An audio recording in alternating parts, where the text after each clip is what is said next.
Seat यहाँको हातमा आइपुग्छ र त्यसको आधारमा जसको अत्यन्त राम्रो लाग्छ उसलाई भोट गरेर यहाँहरूले मूल्याङ्कन गर्नुहुनेछ, मूल्याङ्कन गर्न सक्नुहुनेछ।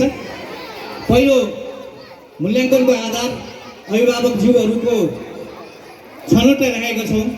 सँगसँगै दोस्रो मूल्याङ्कनको आधार पनि हामीले राखेका छौँ। एक जुरी मेम्बर हुनुहुन्छ, यहाँको बिचमा हामी बिचमै हुनुहुन्छ र उहाँहरूको पनि छनौटलाई चाहिँ हामीले आधार मानेर यो गतिविधि अगाडि बढाउँदैछौँ। र अर्को कुरो मैले जानकारी गराउनुपर्ने हुन्छ, हाम्रो 2 दिनको यो कार्यक्रम आज पहिलो दिन यहाँ नर्सरीदेखि लिएर क्लास 4 का विद्यार्थीहरूको यहाँ प्रस्तुति यहाँ समक्ष हामीले प्रस्तुत गरिरहेका छौँ। र अहिले डान्सिङ आइडल प्रस्तुत गर्नुहुने डान्सिङ आइडल प्रतिस्पर्धी विद्यार्थीहरू पनि नर्सरीदेखि क्लास 4 कै हुनुहुन्छ र भोलि फेरि हामीले क्लास 5 देखि लिएर क्लास 10 सम्मका विद्यार्थीहरूको चाहिँ डान्सिङ आइडलको प्रस्तुति हामीले यसै मञ्च मार्फत गर्नेछौँ। यसरी हामीले डान्सिङ आइडल सिनियर र डान्सिङ आइडल जुनियर भनेर दुईवटा क्याटेगोरी चाहिँ हामीले बनाएका छौँ।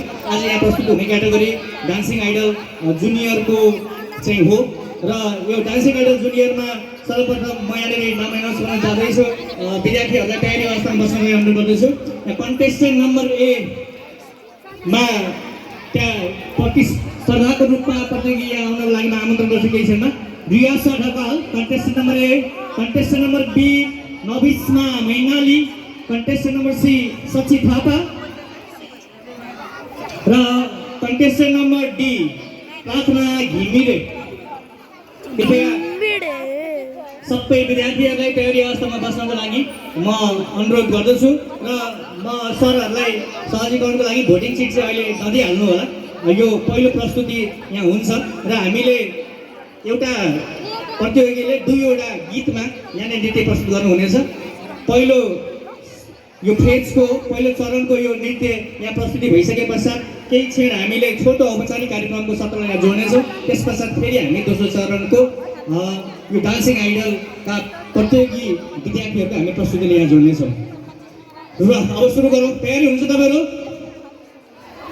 तपाईँहरूले मूल्याङ्कन गर्नुहुनेछ। त्यस कारणले गर्दाखेरि चाहिँ यो फोटो भिडियोलाई फेरि पनि मैले अनुरोध गरेँ, तपाईँहरूले फोटो भिडियो लिँदाखेरिको अवस्थामा कि साइडमा बसेर लिदिनु होला। पछाडि बस्नुहुने अभिभावकज्यूहरूलाई चाहिँ डिस्टर्ब नहुने तरिकाले तपाईँले लिदिनु सक्नुहुनेछ। तथापि हामीसँग यहाँनिर फोटोग्राफर भाइ तपाईँको बिचमा उभिएर त्यहाँ फोटो खिचिरहनु भएको छ, भिडियो गरिरहनु भएको छ र म ढिला नगरिकन आमन्त्रण गर्न चाहन्छु। कन्टेस्टेन्ट नम्बर A लाई आमन्त्रण गर्नुपर्छ। प्राविधिक रेडी अवस्थामा हुनुहुन्छ। सानै नानी कन्टेस्टेन्ट नम्बर A लाई आमन्त्रण गर्न चाहन्छु। रियासा ढकाल। कृपया ताली बजाएर विद्यार्थीको हौसला बढाउनको लागि अनुरोध गर्दछु। रियासा Dhakal.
Somebody could tell me 70 people.